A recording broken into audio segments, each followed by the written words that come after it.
দুনিয়ার শ্রেষ্ঠ সম্পদের 1 নম্বরে মালের যে পরিচয় পেয়েছি, এটা নেককার নারী। হ্যালো বন্ধুরা, আসসালামু আলাইকুম। আশা করি আপনারা সবাই ভালো আছেন। আজ একটা গুরুত্বপূর্ণ ভিডিও নিয়ে এসেছি। নেককার স্ত্রী কারা? সাধারণত নামাজ পড়লে, রোজা রাখলে এবং কালো বোরকা পড়লেই সেই কি উত্তম স্ত্রী? আর উত্তম স্ত্রী কি? আর উত্তম স্ত্রীর গুণাবলী কি এবং তাহারা তাদের স্বামীর সাথে কেমন আচরণ করবেন, শ্বশুর শাশুড়ির সাথে কেমন আচরণ করবেন এবং স্বামীর জন্য তারা কি ধরনের আয়াত কামনা করেন, এ সম্পর্কে গুরুত্বপূর্ণ আলোচনা করেছেন মাওলানা মুফতি আমির হামজা। চলুন তাহার মূল্যবান কথাটি শুনে আসি। সম্মানিত মা বোনেরা, মনে করছেন আমি তো নামাজ পড়ি, রোজা রাখি, কালো বোরকা পরি। আমি তো আবার বলছি, আজ হাজারো পরিবারে সন্তানটা তার মা বাবার সাথে ভালো আচরণ করা, তাদের খোঁজ খবর নেওয়া, তাদের পেছনে যে খরচ করার দায়িত্ব, এটা পালন করতে 100 ভাগ পারে না। এর পেছনে দায়ী ওই বৌমা।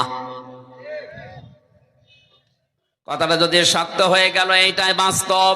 আল্লাহ মেয়েদেরকে যেন এই সংকীর্ণ মনা মন থেকে বেরিয়ে আসার তৌফিক দেন, বলেন আমিন।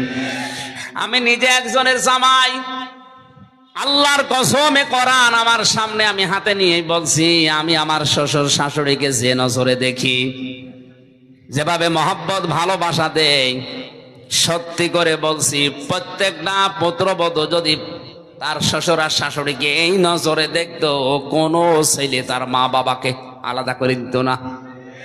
আমি তো মেলে না, আমি পাই না। কোন কারণে তাদের আলাদা করে দেওয়া লাগবে আমি তো বুঝি না।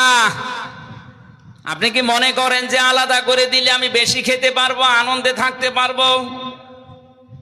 নবীজি হাদিস তিরমিজি শরীফের হাদিসে জানিয়েছেন, কোন স্ত্রী যদি চায় যে তার স্বামীর হায়াত বেড়ে যাক, তার স্বামীর সম্পদ বেড়ে যাক, তার সম্মান বেড়ে যাক, সে যেন স্ত্রী হিসাবে স্বামীকে বারবার পরামর্শ দেয়, স্বামী তুমি আর যাই করো, অন্তত নিকট আত্মীয় স্বজনের খোঁজ রাখো। আপনার সবচাইতে বেশি নিকট আত্মীয় আপনার মা, শ্বশুর শাশুড়ি, এই স্বামীর বোন, ভাই, ফুফু, চাচা, এই কথা বলছে না কেন? এদের খোঁজ খবর রাখবেন আপনার যতটুকু সামর্থ্য আছে, বারবার তাকিদ দিয়ে হলেও এটা করবেন। তাহলে দুনিয়ার যে ভয়গুলো আছে, এই ভয়গুলো আল্লাহ দূর করে দেবে। মুহাম্মদুর রাসূলুল্লাহ যেদিন নবুয়ত পাওয়ার পরে এসে ভয় পেয়েছিলেন, বলছিলেন সাম্মিলুনি, আমারে ঢেকে দাও। খাদিজাতুল কুবরা ওইদিন 5টা কথা বলেছিলেন, স্বামী আল্লাহি কাল্লা, কখনো না, আল্লাহর কসম, লা ইউখসিক আল্লাহু আবাদান, আল্লাহ আপনাকে কখনো অপমান, অপদস্থ, ভয় দেখাতে পারেন না। কারণ আপনি তো নিকট আত্মীয় স্বজনের খোঁজ খবর রাখেন। তার মানে যেই স্বামী তার নিকট আত্মীয় রক্তের সম্পর্ক, এদের সম্পর্কগুলো ঠিক রাখে, আপনার আরো উৎসাহ দেওয়ার কারণে এদের খোঁজ খবর রাখে, খরচ করে, বুঝবেন আপনার স্বামীকে দুনিয়ার কোনো ভয় আল্লাহ দেখাবে না, কোনো জিন ভূতের ভয় তার লাগবে না। এগুলো যারা করে না, তাদের এই ভয়গুলো আল্লাহ তৈরি করে দেয়। বিভিন্ন জায়গায় গেলে বলে, হুজুর পানি পড়ে দেন, কি হয়েছে? হঠাৎ তাল গাছের ভেতরে দেখলাম কি যেন নড়ে উঠলো। তাল গাছের ভেতরে কি নড়ে উঠে তাই তুমি ভয় পাও? ভয় তো এমনিতে পাও না। রক্তের সম্পর্ক যাদের সাথে আছে, তাদের সাথে কোনো সম্পর্ক তোমার নেই।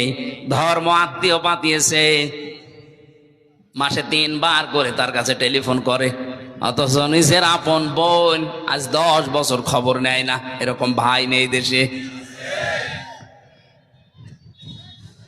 উত্তম স্ত্রীর কথা বলছিলাম। পৃথিবীর শ্রেষ্ঠ সম্পদ যারা, স্বামী যেটা পছন্দ করে আপনি পছন্দ করবেন, ওটা যদি জায়েজ হয়।